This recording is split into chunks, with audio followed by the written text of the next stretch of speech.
Admiral John Hayes stood on the bridge of the Mars Defense Station, looking out at the red planet below. The view never got old. 3 years ago, humans had only dreamed of traveling between stars. Now they had colonies on 6 different worlds. Outside their home system, John was a tall man with gray hair and calm blue eyes. He had spent 30 years in Earth's Navy before taking command of the space fleet.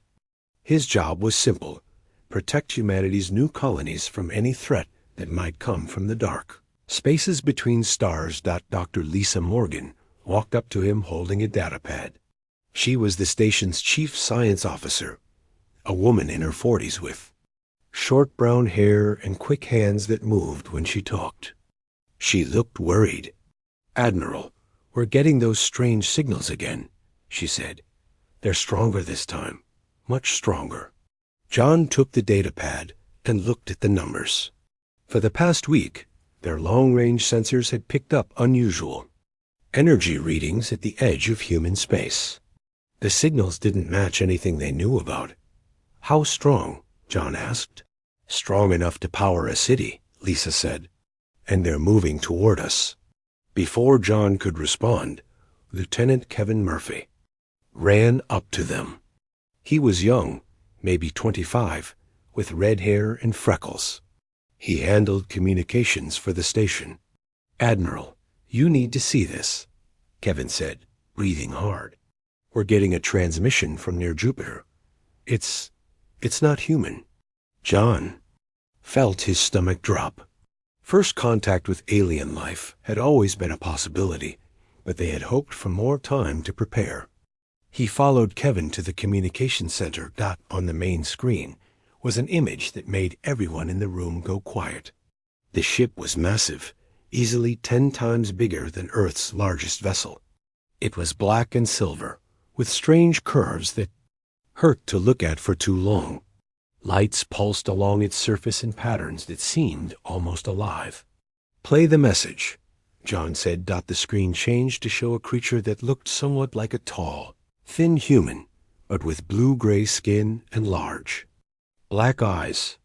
It wore elaborate robes covered in symbols that glowed softly. When it spoke, its voice was cold and precise. "Greetings, humans of Earth. I am Council Speaker Vexthil of the Zephyrian Empire. I speak for the Galactic Council, the governing body of 12 advanced species that has maintained order in this galaxy for 3,000 of your years." John exchanged glances with Lisa. 3,000 years. How long had these aliens been watching them? The alien continued. "Your species has recently developed faster than light travel and begun expanding beyond your home system. This expansion must stop immediately. The Galactic Council has reviewed your species and found you unsuitable for independent development." Murmurs spread through the communication center. John raised his hand for silence. "You have 7 of your Earth days to comply with the following demands," Vexthil said. "First, you will cease all expansion beyond your home solar system. Second, you will surrender all faster-than-light technology to Council representatives. Third, you will accept vassal status under the protection and guidance of the Galactic Council." The alien paused, and John could swear he saw something like pity in those black eyes. "If you fail to comply within 7 days, the Council will take corrective action to contain your species. We have dealt with aggressive young races before. Resistance is not advised. This message will not be repeated." The screen went black. The communication center was dead silent for a long moment. Then everyone started talking at once. John held up his hand again. "Kevin, get me a direct line to President Carter immediately," he said. "Lisa, I want everything we know about that ship sent to Earth Command within the hour. And someone get M.E. Admiral Thompson on secure communications." As his people rushed to follow orders, John stared at the blank screen. 7 days. 7 days to decide the future of the human race. 2 hours later, John was in a secure video conference with the most powerful people on Earth. President Daniel Carter sat at the head of a long table in the White House. Situation Room, he was. A man in his 50s with salt and pepper hair and tired eyes that had seen too much. How certain are we that this message is real? President Carter asked. Completely certain, sir, John replied. The ship is still sitting near Jupiter. Our best estimates put it at about 2 kilometers long. We've never seen technology like this. Secretary of Defense Maria Rodriguez leaned forward. She was a no-nonsense woman with steel-gray hair pulled back in a tight bun. What are our military options? Limited, John admitted. We have 12 warships in the solar system, plus about 50 smaller vessels. This one alien ship probably outguns our entire fleet. Secretary of State Kevin Murphy shook his head. He was younger than the others, maybe 40, with the look of someone who believed problems could be solved with the right words. We should try to negotiate.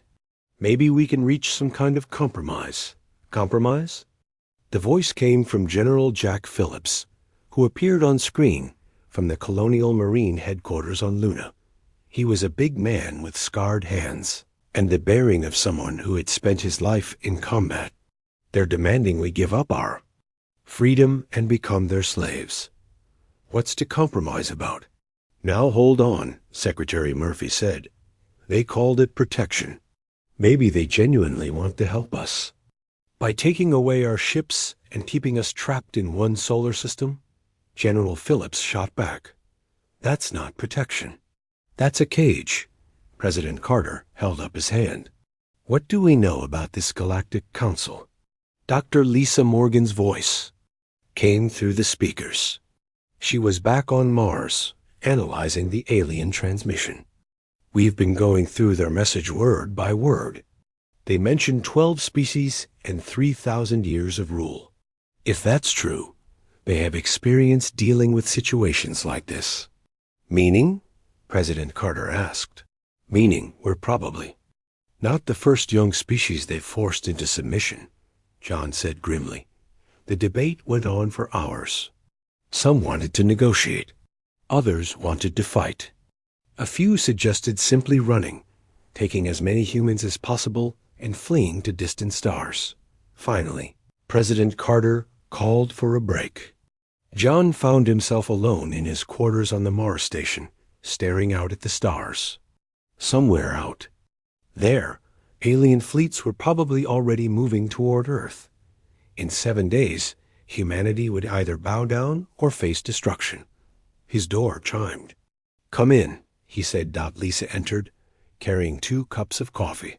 She handed him one and sat down across from his desk. What do you think we should do? She asked. John sipped his coffee and considered the question. My grandfather fought in World War II, he said finally. My father fought in the Middle East conflicts. I've been in 3 different wars myself. You know what I learned from all of them? What? Bullies don't stop being bullies just because you give them what they want. They just come back for more. Lisa nodded slowly. So you think we should fight? I think we should tell them exactly what humans do when someone threatens our freedom, John said. We tell them to go to hell. 6 hours later, every nation on Earth and every human colony had signed the same document. It was transmitted on all frequencies, aimed at every star in the galaxy. The message was simple. To the Galactic Council and all who serve them. The people of Earth have received your ultimatum. We reject your demands in their entirety. Humanity has never bowed to tyrants, and we will not start now. Your threats do not frighten us. Your demands insult us. Consider this our formal declaration of war. We will fight for our freedom with everything we have. Come and take it if you can. Signed, the United Nations of Earth, the Colonial Congress, and every free human in the galaxy. As the message sped toward distant stars, John Hayes stood on his bridge and watched the alien ship near Jupiter. In a few days, that ship would probably try to destroy everything he had sworn to protect. He was looking forward to the fight. The message had been sent to the stars, and now Earth had to prepare for war. Admiral John Hayes found himself busier than he had ever been in his life. Every day brought new challenges as humanity raced to turn their peaceful colonies into military. Strongholds. General Amy Watson arrived on Mars 3 days after the declaration of war. She was a small woman with sharp eyes and a reputation for getting impossible things done. Her job was to coordinate ground defenses across all human worlds. "Show me what we're working with," she said to John as they walked through the Mars Command Center. 12 major warships, 53 smaller vessels, and about 200 civilian ships we can arm if needed, John replied. "Plus whatever we can build in the next few days." Amy shook her head. "That alien ship is still sitting near Jupiter. Why haven't they attacked yet?" Dr. Lisa Morgan looked up from her workstation. "I think they're waiting for reinforcements. We've detected at least 6 more ships moving toward our solar system. They should arrive in about 4 days." "Good," Amy said. "That gives us time." John raised an eyebrow. "Time for what?" "Time to show them what humans do best," Amy replied with a grim smile. "Adapt. Over the next 72 hours, the solar system transformed. The asteroid belt became a maze of hidden weapons and sensor stations. Captain Sophie Bennett, the best engineer in the fleet, worked around the clock to design new defensive systems. Sophie was a young woman with oil-stained hands and a mind that could solve any technical problem. She had been working on civilian construction projects when the war started. Now she was designing weapons that could kill aliens.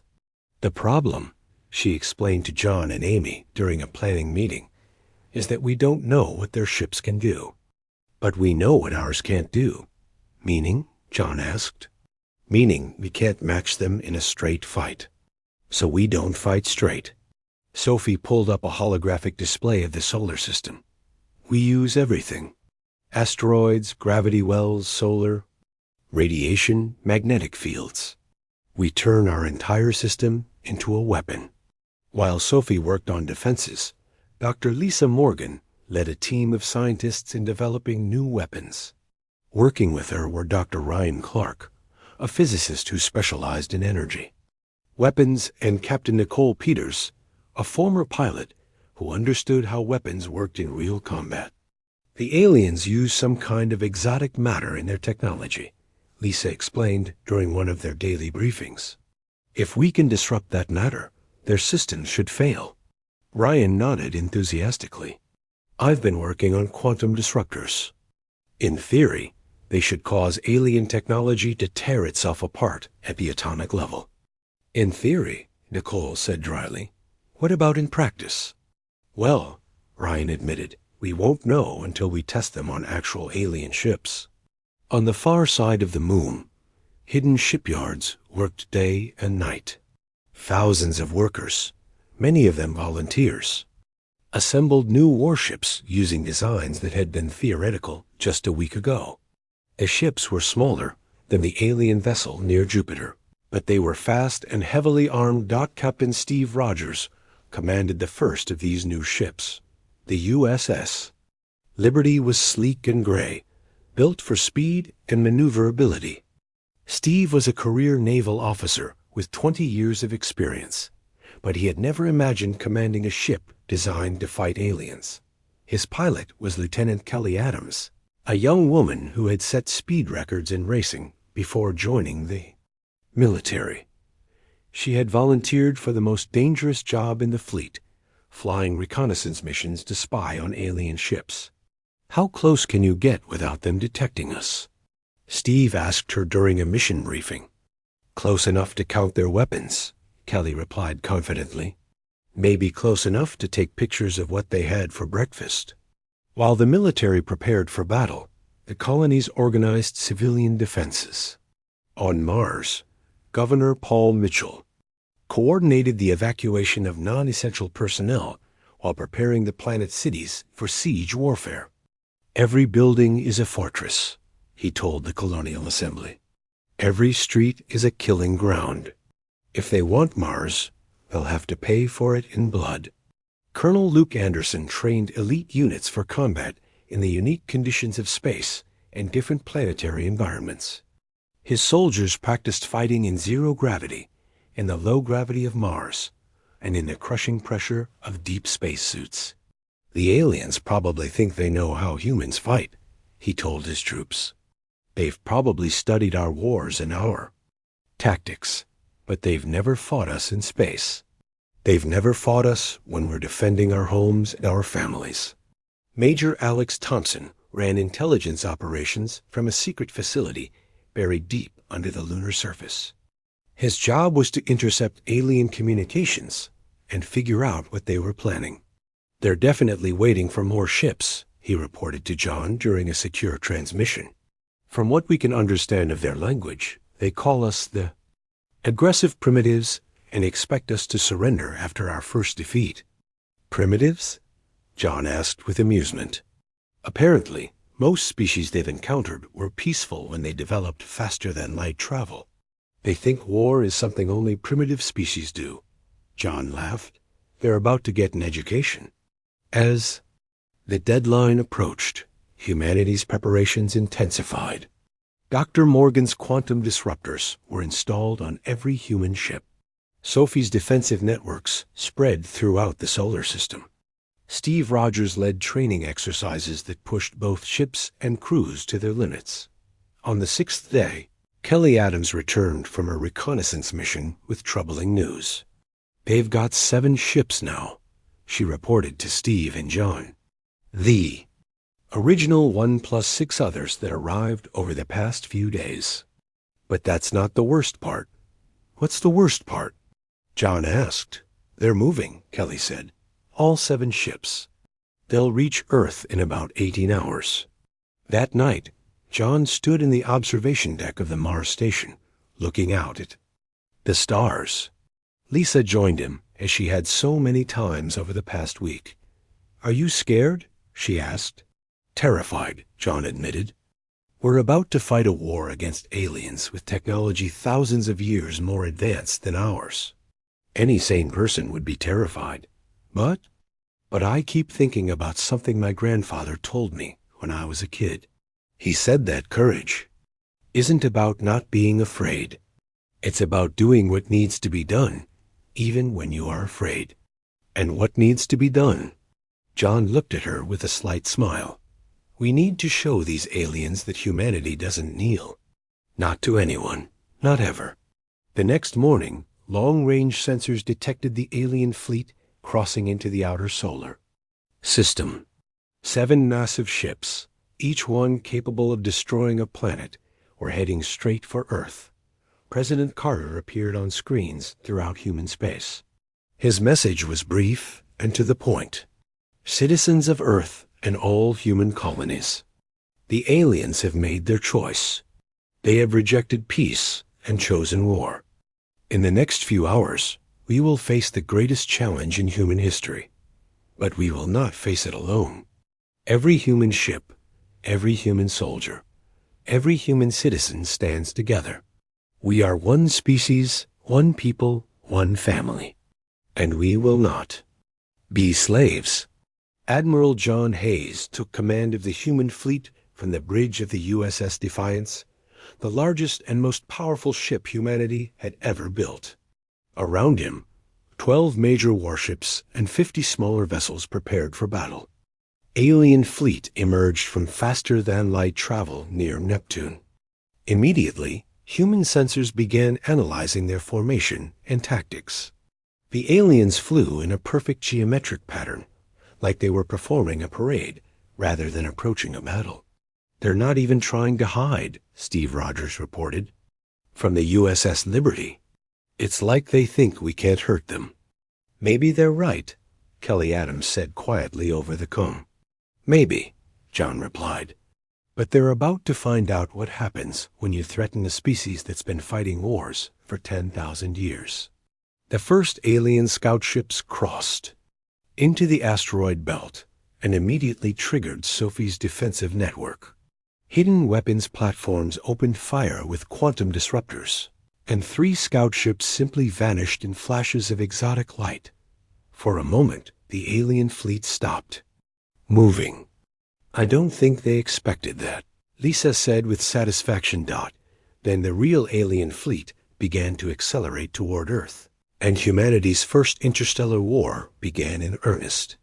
The aliens had superior technology and thousands of years of experience ruling the galaxy, but they had never fought humans before, and they were about to learn why that was a very important distinction.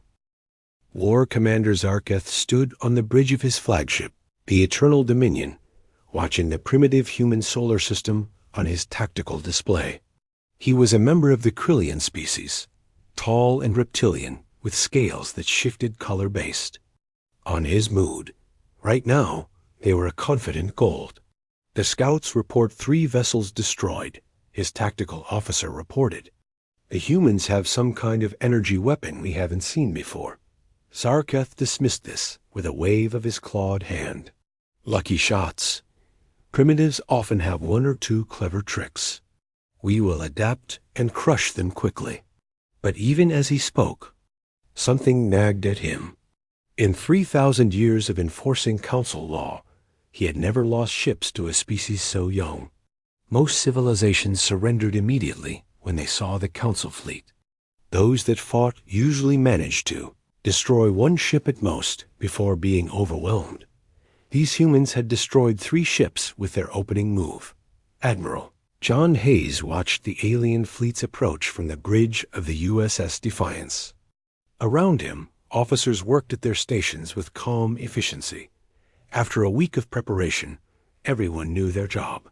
"Enemy fleet is now passing Jupiter," reported Lieutenant Commander Kate Miller, his new tactical officer. She was a young woman with black hair and steady hands who had transferred from submarine warfare. 7 capital ships, approximately 24 smaller vessels. "How long until they reach the asteroid belt?" John asked. 47 minutes at current speed." John nodded and opened a channel to all human ships. "All vessels, this is Admiral Hayes. The aliens are coming, and they think this will be easy.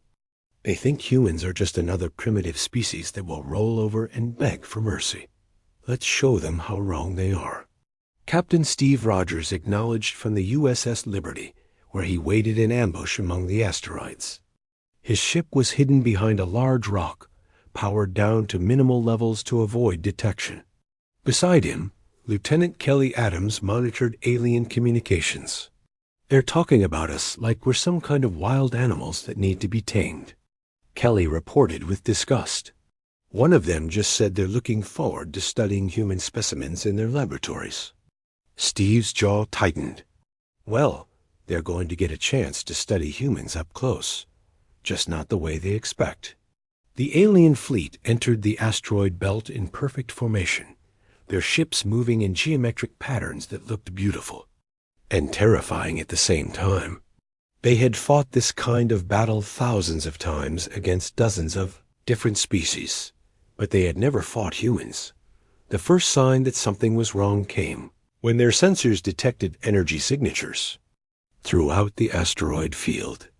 Before they could react, hidden weapons platforms opened fire from all directions. Sophie Bennett's defensive network had turned the entire asteroid belt into a trap.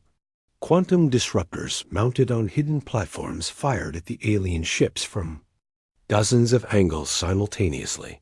The exotic matter that powered alien technology began to break down under the assault. 2 alien ships exploded immediately. 3 more lost power and began drifting helplessly.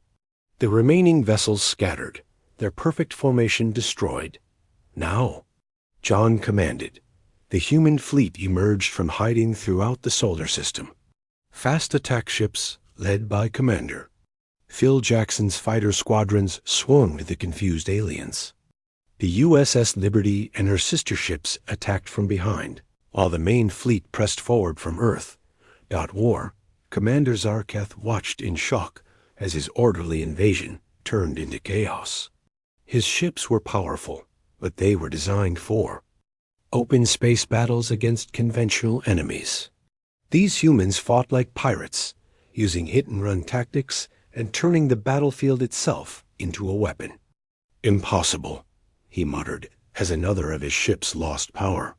"How are primitives doing this to us?" The answer came from Commander Jackson's fighter squadrons.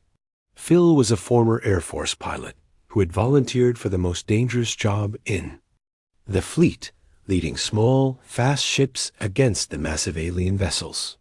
His pilots flew modified civilian craft armed with quantum disruptors and guided by pure human stubbornness. "Remember," Phil told his pilots over the comm, "we're gnats, attacking elephants. But gnats can be very annoying when there are enough of them." The fighters swarmed around the alien ships like angry insects, firing at weak points and retreating before the aliens could target them. Every few seconds, another alien weapon system failed as quantum disruptors ate away at their technology. Mars. General Amy Watson watched the battle through orbital telescopes while preparing her own defenses. The aliens still had landing craft, and some of them were heading for the Red Planet. "Sergeant Tim Baker, are your teams ready?" she asked over the comm. "Ready and waiting, General," came the reply. Tim was a career Marine with 15 years of combat experience. He had volunteered to lead the first ground units that would face alien soldiers in direct combat. The alien landing craft looked like silver teardrops as they descended through Mars' thin atmosphere. They landed in the plains outside New Springfield, the planet's largest city, and began disgorging troops. The aliens wore powered armor that made them look like mechanical insects. They moved in perfect coordination, their weapons firing beams of coherent energy that could cut through steel. They expected to face primitive human soldiers armed with chemical weapons. Instead, they walked into Tim's carefully prepared trap. The human soldiers had spent the past week digging tunnels and bunkers throughout the area. They knew the terrain perfectly, while the aliens were fighting on an unfamiliar world. When the aliens advanced toward the city, they found themselves under attack from all directions. "Fire," Tim commanded, and human weapons opened up from concealed positions. The quantum disruptors worked just as well against alien armor as they did against alien ships. Within minutes, a dozen alien soldiers lay motionless on the red dirt of Mars. But the real prize came when Tim's team managed to capture 3 aliens. Alive, Dr. Morgan's research teams immediately began studying the prisoners and their equipment, learning crucial information about alien weaknesses. Back in space, the Battle of the Asteroid Belt was reaching its climax. The human fleet had managed to destroy or disable most of the alien vessels, but War Commander Zarketh's flagship was still fighting. Captain Steve Rogers brought the USS Liberty alongside the massive alien vessel, matching its movement, while his crew fired everything they had at its hull. The alien ship was easily 10 times larger than his vessel, but size didn't matter when your enemy's technology was breaking down. "Hull breach on the alien ship," Kelly reported. "Their shields are down to 30%. "Keep firing, Steve," ordered. "Don't give them a chance to adapt." The Eternal Dominion shuddered under the human assault. On its bridge, War Commander Zarketh finally understood what he was facing. These humans didn't fight like any species he had encountered. They were unpredictable, aggressive, and seemed to treat impossible odds as a personal challenge. "Sir," his communications officer called out, "the Council is demanding a report." Zarketh looked at his tactical display. Of his original 7 ships, 4 were destroyed and 2 were drifting powerless. His own vessel was heavily damaged and surrounded by swarming human fighters. "Tell the Council," he said slowly, "that we have underestimated this species. Request immediate reinforcements." Many reinforcements. But before he could send the message, the USS Liberty scored a direct hit on his ship's power core. The Eternal Dominion went dark, its massive hull drifting helplessly through space. Admiral John Hayes stood on his bridge, watching a last alien ship surrender. Around him, his crew cheered, but John remained focused. This was just the first battle of what would likely be a long war. "Damage report," he called out. 3 ships lost, 7 damaged, Kate Miller reported. "Enemy casualties. 6 ships destroyed, 1 captured." John nodded. They had won the first battle, but at a cost. And he knew the aliens would be back with more ships and better tactics. Dr. Morgan's voice came over the com from her laboratory on Mars. "Admiral, you need to see what we've learned from the alien prisoners." "What is it?" "They've never fought a species like us," Lisa said with excitement. In her voice, every other race they've conquered was peaceful and they developed faster than light travel. "We're the first species they've encountered that was already experienced in warfare." John considered this. "So they don't know how to fight a real war?" "Exactly. They know how to intimidate and how to crush resistance, but they don't know how to fight an enemy that fights back intelligently. We have an advantage they never expected." Major Alex Thompson's voice joined the conversation. "Admiral, I'm intercepting alien communications. War Commander Zarketh is requesting massive reinforcements. He's telling his superiors that humans are far more dangerous than anyone anticipated." "How many reinforcements?" John asked. "At least 20 ships, possibly more." John looked out at the stars, where the wreckage of alien vessels drifted in the day. Cold vacuum. Humanity had won its first victory, but the real test was still coming. "All ships, prepare for Phase 2, he announced. "The aliens thought this would be a quick conquest. Let's show them that nothing involving humans is ever quick or easy." As the human fleet began salvaging alien technology and preparing new defenses, War Commander Zarketh sat in his darkened bridge and composed a message to the Galactic Council. High Admiral Vextil stood in the council chambers on the galactic capital world, his blue-gray skin darker than usual with anger. Around him, representatives of 12 species sat in a perfect circle, their attention focused on the holographic display showing the remains of War Commander Zarketh's fleet. "Explain to me," Vextil said in a voice like ice, "how a primitive species with barely 3 years of faster-than-light experience destroyed 6 of our most advanced warships." Council Representative Krethal of the Mantid Collective clicked, her mandibles nervously. "The humans appear to have developed weapons specifically designed to disrupt our technology. Our scientists are analyzing the captured data. And what have they learned? The human weapons attack the quantum foundations of exotic matter. It's actually quite clever." Vextil's eyes turned black with rage. "Clever? They are primitives, savages. How dare you call their crude tricks clever?" But even as he spoke, Vextil knew the truth. The human response had been far more sophisticated than anyone had expected. They hadn't just fought back. They had fought smart. "I want 5 full battle fleets sent to human space immediately," he commanded. "This infection will be burned out before it can spread." 3 weeks later, Admiral John Hayes stood in the new command center deep under Luna's surface. The facility had been built in just 20 days by thousands of workers who understood that humanity's survival depended on their speed. "Status report," John called out as he entered the main operations room. Commander Kate Miller looked up from her station. "The alien fleets are 3 days out. Long-range sensors count 47 major vessels, plus support ships.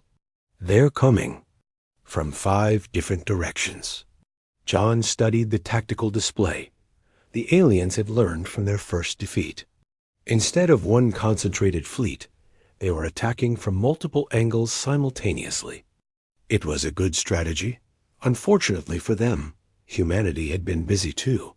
"What's our fleet strength?" John asked. 63 major vessels, 200 smaller ships," Kate replied. plus the new defensive networks Captain Bennett has installed. Throughout the system, Sophie Bennett appeared on the main screen from her mobile engineering platform. Behind her, workers were installing the last components of humanity's newest defensive system.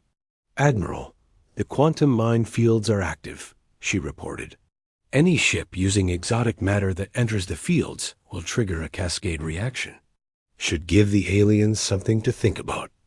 Dr. Lisa Morgan joined the conversation from her research facility on Mars. "We've also completed the new ship designs. The USS Retribution and her sister ships are ready for combat." John smiled. The Retribution was humanity's first true dreadnought, built using alien technology captured in the first battle. It was smaller than the alien flagships, but packed with weapons that could punch through any known defense. "Who's commanding her?" John asked. "Captain Joe Turner," Lisa replied. "He volunteered for the job." John nodded approvingly. Joe was a former submarine commander who had adapted quickly to space warfare. If anyone could handle humanity's most powerful warship, it was him. The alien fleets arrived exactly when expected, emerging from faster-than-light travel at 5 points around the solar system. This time, they didn't announce themselves or offer terms. They simply began advancing toward Earth with obvious hostile intent. "All ships, this is Admiral Hayes," John broadcast to the human fleet. "The aliens are back, and they brought friends. Show them that humans learn from their mistakes too."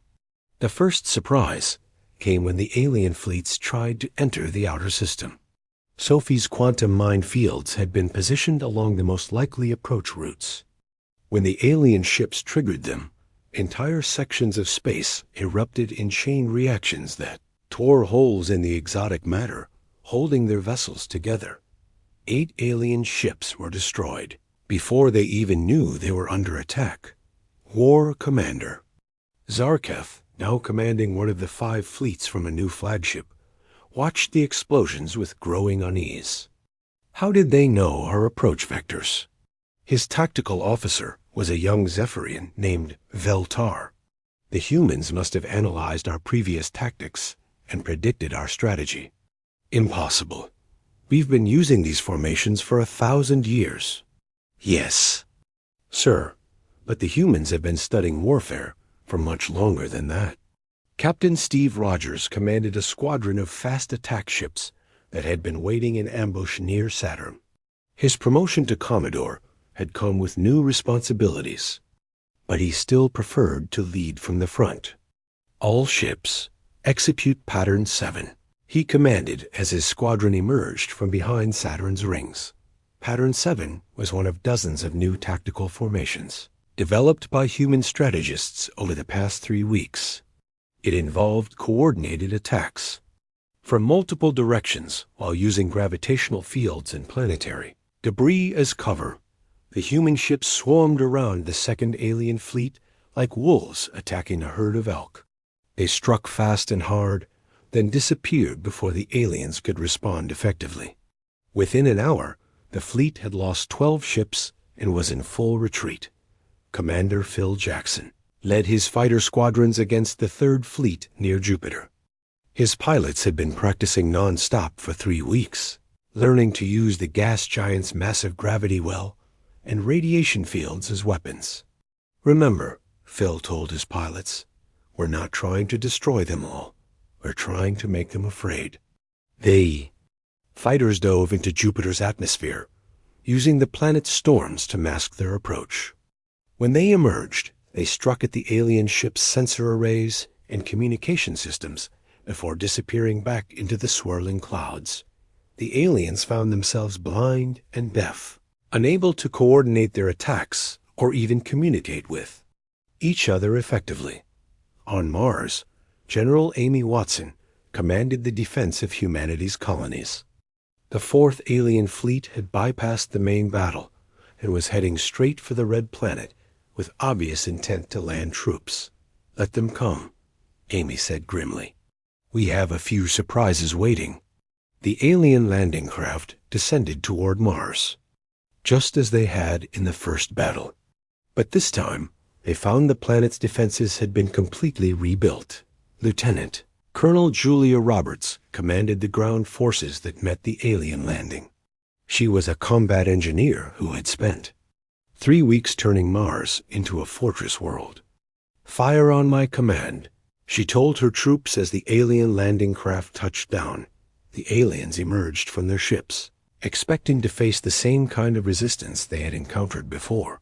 Instead, they found themselves facing weapons and tactics they had never seen. Human soldiers had studied the captured alien equipment and developed new strategies specifically designed to counter alien advantages.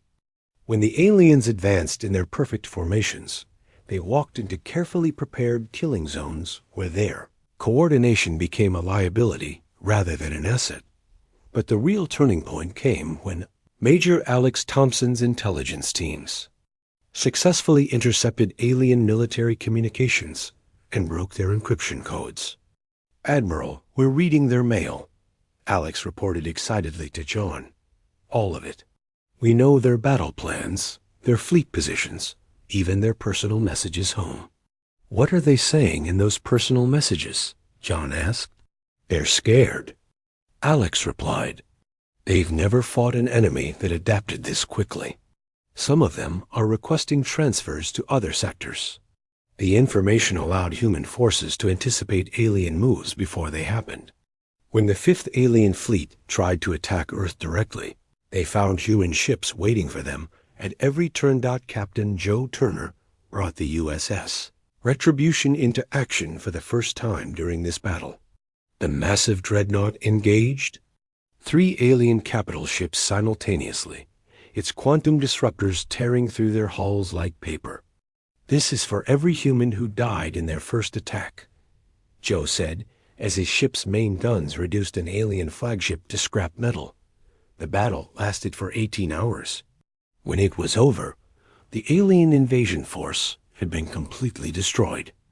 Of the 47 ships that had attacked the solar system, none escaped. But the most important victory came when human boarding parties, led by Colonel Luke Anderson, captured War Commander Zarketh alive. The alien commander was brought to the Lunar Command Center under heavy guard. When he was brought before Admiral Hayes, Zarketh's scales had turned a dull gray, the color of defeat among his species. "You fought well," John said simply. "Better than we expected." Zarketh looked up at the human admiral with something like respect. "Your species should not exist. By all the laws of galactic civilization, you should have surrendered or been destroyed." "Why?" John asked. "Because that is what always happens. Young species either submit to the Council's wisdom or they are eliminated. It has been this way for 3,000 years. Maybe it's time for that to change." Dr. Morgan and her research teams had spent weeks studying captured alien technology and prisoners. What they learned changed everything humanity thought they knew about the galactic situation.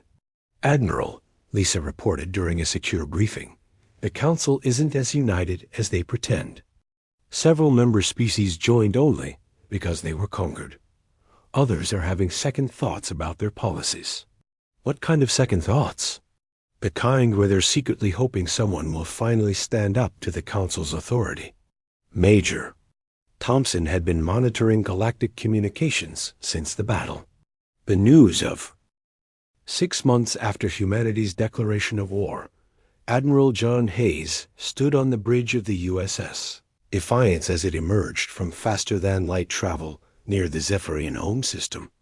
Around his flagship, 30 human warships took up attack formation, their hulls bearing the scars of a dozen battles fought across the galaxy.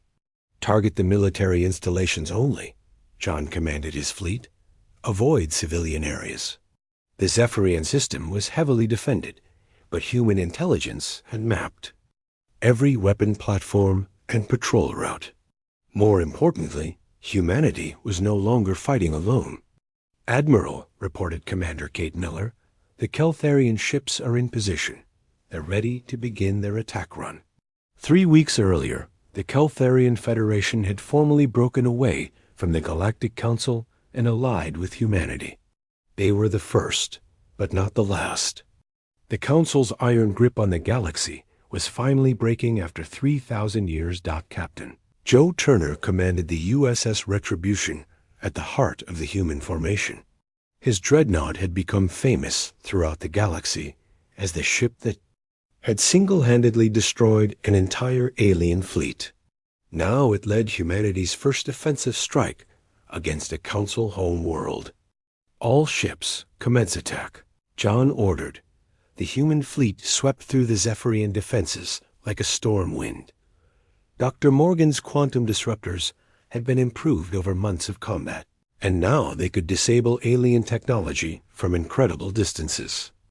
Zephyrian weapon platforms went dark before they could even target the attacking ships. On the planet below, High Admiral Vixthal watched his world's defenses crumble from his command bunker. His blue-gray skin had turned almost black with despair.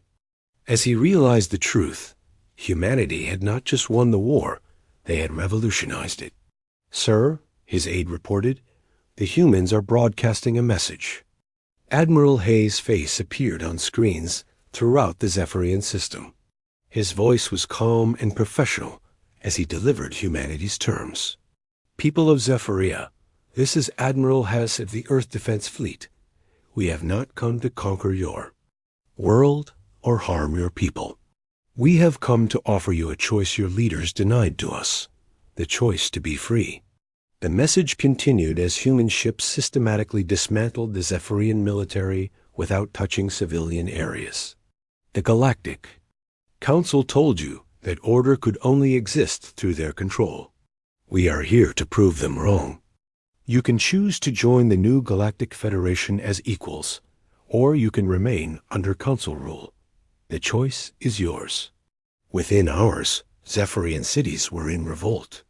The common people, who had lived under Council rule for generations, suddenly saw an alternative.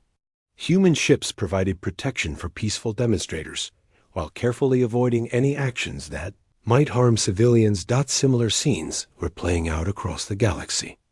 Commodore Steve Rogers led raids against Council supply bases, while Captain Turner's battle group struck at military installations. But the real war was being fought in the hearts and minds of galactic citizens who were finally seeing an alternative. To Council authority, Dr. Lisa Morgan coordinated these efforts from her mobile research station, which had become the center of humanity's intelligence network. Her teams had learned to communicate with dozens of alien species and had become experts at understanding galactic politics. "Admiral," she reported during a secure transmission, "we're getting defection requests from at least 8 Council member species. The Mantid Collective just declared independence, and the Krillians are requesting human protection for their colony worlds." The turning point came when the Council's own military began to split apart. War Commander Zarketh, who had been imprisoned on Luna for months, had become an unexpected source of information about Council weaknesses. "Your species has done something unprecedented," he told John during one of their regular conversations. "You have shown the galaxy that the Council is not invincible. That knowledge is spreading faster than any fleet could travel." President Daniel Carter appeared on screen from Earth, where he was coordinating diplomatic efforts with the growing number of species that wanted to break free from Council control. "Admiral, I've just received a formal request for protection from the Arcturus colonies. That makes 12 species that have formally requested human assistance in gaining independence." John studied the galactic map displayed in his ready room. The Council's territory was shrinking rapidly as more species declared independence or requested human protection. But the core Council worlds were preparing for a final, desperate assault. "What's the status of the Council's remaining fleets?" John asked. Major Alex Thompson answered from his intelligence center. "They're gathering everything they have left for one massive attack. Best estimates suggest they'll have over 100 ships, possibly more." "Where are they planning to attack?" "Earth, sir." They think if they can destroy our home world, the rebellion will collapse. John considered this. It was actually a sound strategy from the Council's perspective. Humanity had become the symbol of resistance against their authority. If Earth fell, many of the newly independent species might lose hope and return to Council control. How long do we have? 2 weeks, maybe 3.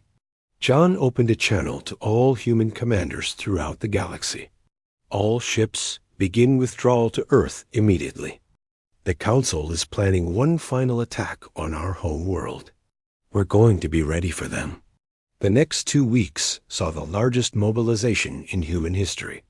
Ships returned from across the galaxy, while Earth's orbital shipyards worked around the clock to produce new vessels. General Amy Watson coordinated planetary defenses that would make the solar system into an impregnable fortress. Captain Sophie Bennett had spent months developing new defensive technologies based on captured alien equipment.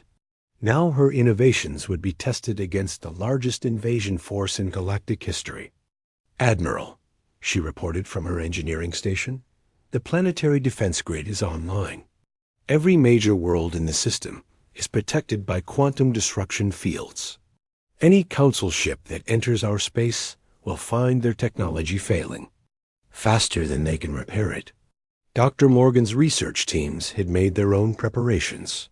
Working with alien scientists from newly independent worlds, they had developed weapons that could target the specific exotic matter used by each Council species.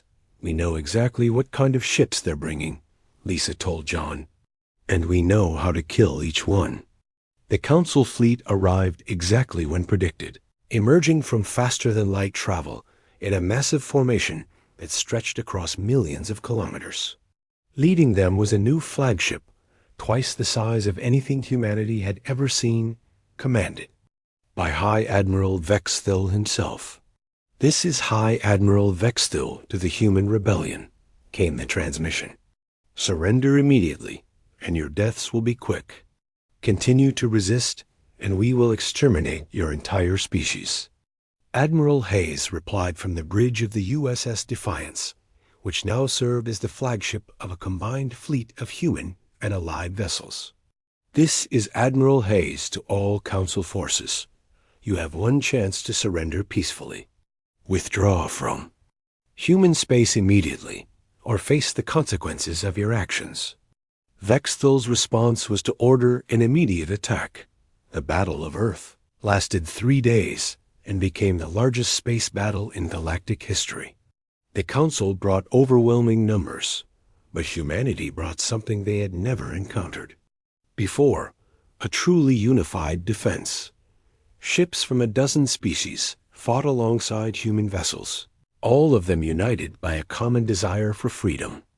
The Keltharians provided heavy cruisers, while the newly independent Manted Collective contributed swarms of fast-attack craft. Captain Turner's USS Retribution led the human dreadnought squadron in a direct assault on Vexthil's flagship.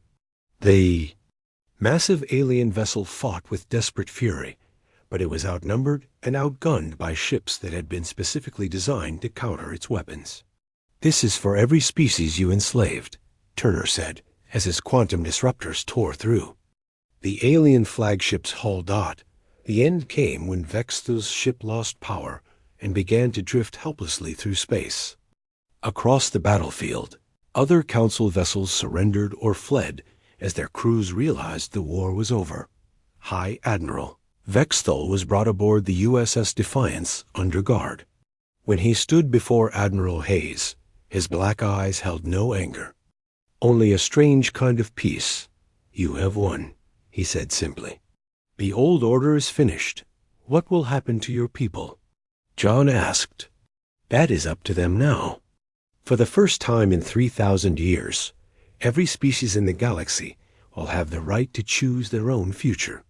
1 year later, Ambassador General Amy Watson stood in the Great Assembly Hall of New Geneva, humanity's first diplomatic colony. Around her, representatives of 43 different species gathered for the founding ceremony of the Galactic Federation. The new federation was based on principles that had never existed in galactic politics. Before voluntary membership, democratic decision-making, and the absolute right of every species to determine their own destiny. President Carter delivered the opening address to the assembled delegates. We gather here not as conquerors and conquered, but as equals. The galaxy is vast enough for all of us to thrive.